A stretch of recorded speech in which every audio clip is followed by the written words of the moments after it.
The heavy iron gates of Ouagadougou's central prison creaked open as President Ibrahim Traoré stepped inside with a small delegation.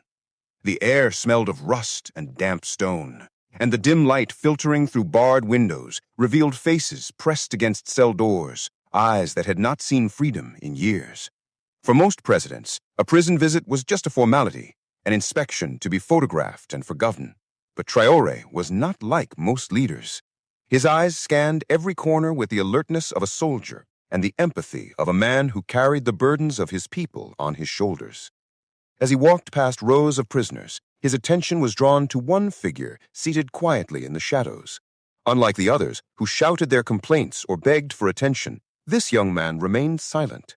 His frame was thin, almost skeletal, but his eyes burned with a mixture of exhaustion and dignity. Traoré slowed his steps and stopped in front of him. "How long have you been here?" the president asked softly. The guards exchanged nervous glances, hesitant to speak. Finally, one of them muttered, 10 years, sir." 10 years? Traoré repeated, his voice tightening. What was his sentence? The silence that followed was heavier than the prison walls. One of the older guards cleared his throat and admitted, "He was never sentenced, sir. He was arrested at 15. Accused of theft. His case was never heard. No lawyer came, no judge ruled. He has simply remained here." The weight of the words hung in the air. Traoré's fists clenched at his sides. He looked back at the young man, who raised his eyes to meet the president's gaze. In that moment, time seemed to stop. Traoré did not see a prisoner. He saw a boy who had entered these walls in his youth, robbed of a decade of his life, punished not by law, but by neglect, forgotten by a system that had failed its people. "What is your name?" Traoré asked. The young man's voice cracked as he whispered, "Issa." Traoré knelt down in front of him, a gesture that startled both guards and officials alike. He placed a hand on Issa's shoulder, looking him in the eye. "Issa, I promise you, this injustice ends today." For a moment, Issa could not speak. Tears welled up in his eyes, rolling down his hollow cheeks. He had not heard his name spoken with kindness in years, and here was the president of the nation kneeling before him, listening to his story. Word spread quickly through the prison. Other inmates began murmuring, some shouting in disbelief, others cheering softly as hope stirred in their hearts. A president had come not to scold or lecture, but to listen, to see them not as numbers, but as human beings. That night, Ibrahim Traoré could not sleep. The image of Issa haunted him. A boy locked away at 15, now 25, with 10 years of his youth stolen. How many others, he wondered, were languishing in cells without justice? How many voices were silenced by the weight of bureaucracy and corruption? The very next morning, Traoré summoned his ministers of justice and human rights. His tone was sharp, his words cutting through the room like steel. "We will not build a future for Burkina Faso if our people are trapped in chains of injustice. No citizen should spend even one day in prison without trial. Begin a full review of every case. I want names, I want files, and I want this system cleaned of its rot." The ministers nodded, some nervously, others with genuine conviction. They knew this was not just an order, it was a mission. Traoré's leadership was forged in the struggle for fairness and dignity, and he would not allow the old injustices to stain the new dawn he sought for his country. Within days, Issa's case was reopened. His story spread across Ouagadougou and beyond. Newspapers reported the shocking truth: a young man imprisoned for a decade without a single day in court. Citizens reacted with outrage, but also with a sense of pride that their president had uncovered the injustice and acted upon it. On radio stations, people called in to express both their sorrow for Issa and their hope for a system that would finally change. When Issa was brought before a judge, his frail figure stood tall. The evidence was reviewed, and it became painfully clear there was nothing solid against him. No proof of guilt, only an accusation buried under years of neglect. The judge declared him free. The moment Issa stepped outside the prison gates, the sun blinded him.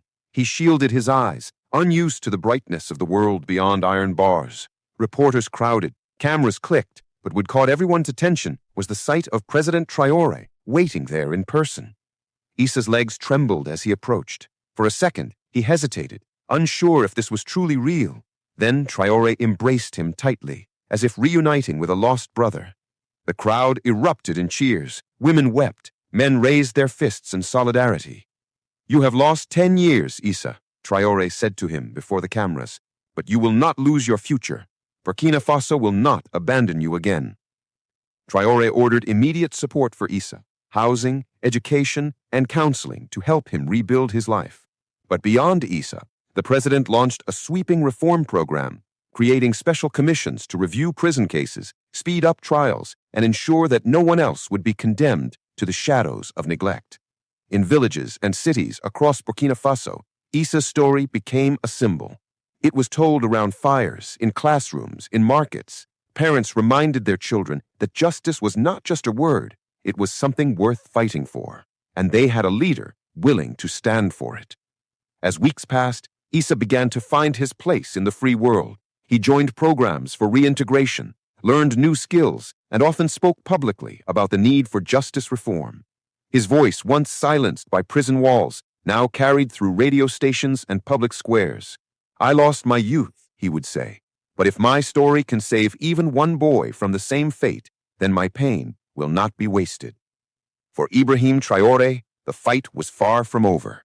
He knew there were many more Issas hidden in the shadows, many more lives waiting for justice. But that single encounter inside a dark prison cell had ignited a movement, one that would ripple far beyond the bars of Ouagadougou's prison. And in the hearts of the people, a new kind of faith took root, not blind faith in power, but a belief that leadership could mean compassion, that justice could mean action, and that a president could kneel beside the forgotten and lift them back into the light. 10 years of silence broken by one act of courage. From the darkness of a prison cell to the light of freedom, Issa's story is not just his own. It is the story of every forgotten soul who deserves justice. And it all began because one leader chose not to walk past, but to kneel down. What do you think? Can compassion change a nation? If this story moved you, don't just scroll. Like, share, subscribe. Reminder to all of us, no matter how high we rise, we must never forget where we came from. If this moment touched your heart, share it forward, because compassion is the true power of leadership. Like, share, and subscribe for more powerful stories that inspire change.